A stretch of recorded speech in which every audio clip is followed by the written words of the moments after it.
Les élections municipales approchent à grands pas. Mais qui élit-on vraiment et pourquoi se rendre aux urnes est-il si important? Voici l'essentiel à retenir en 2 minutes. Contrairement à une idée répandue, on ne vote pas directement pour le maire, mais on élit des conseillers municipaux au sein d'une liste. Le bulletin de vote ne porte donc pas un seul nom, mais plutôt un projet d'équipe. C'est donc un scrutin de liste à 2 tours qui a lieu tous les 6 ans. Ce scrutin est également paritaire et avant le 21 mai 2025, il n'y avait pas de liste paritaire imposée dans les communes de moins de 1000 habitants. Aujourd'hui, il n'y a plus de différence. Les listes doivent comporter autant de femmes que d'hommes et ce, peu importe la commune et la taille de la commune. Mais il reste quand même 3 exceptions, Paris, Lyon et Marseille. Comme ce sont des villes densément peuplées et divisées par arrondissement, il y a une organisation un peu spécifique. Il y a une chose qui ne change pas, c'est qu'on ne vote pas directement pour le maire. On va voter pour une liste au sein de son arrondissement. Si au premier tour, une liste dépasse les 50%, c'est gagné pour elle. Sinon, on organise un second tour avec les listes qui ont fait au moins 10%.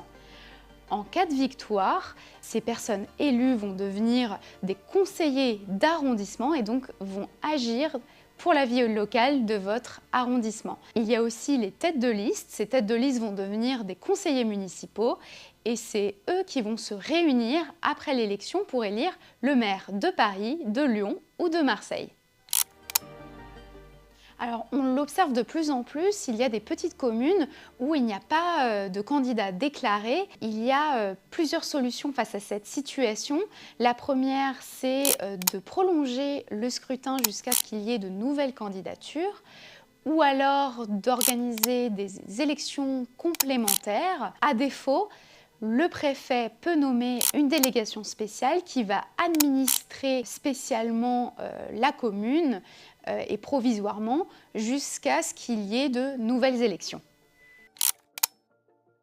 En fait, le maire est l'élu dont les décisions sont le plus visibles dans notre quotidien, que ce soit au niveau de la sécurité, de la santé, du sport, de la culture, de la voirie. Il gère aussi les services municipaux, mais aussi il représente l'État pour l'état civil et l'organisation des scrutins, par exemple.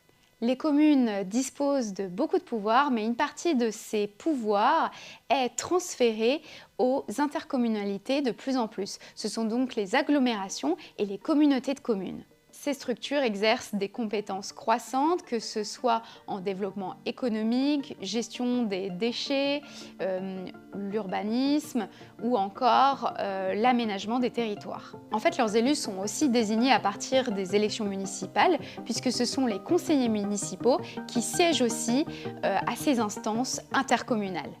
Et donc, les prochaines élections municipales auront lieu les 15 et 22 mars prochains.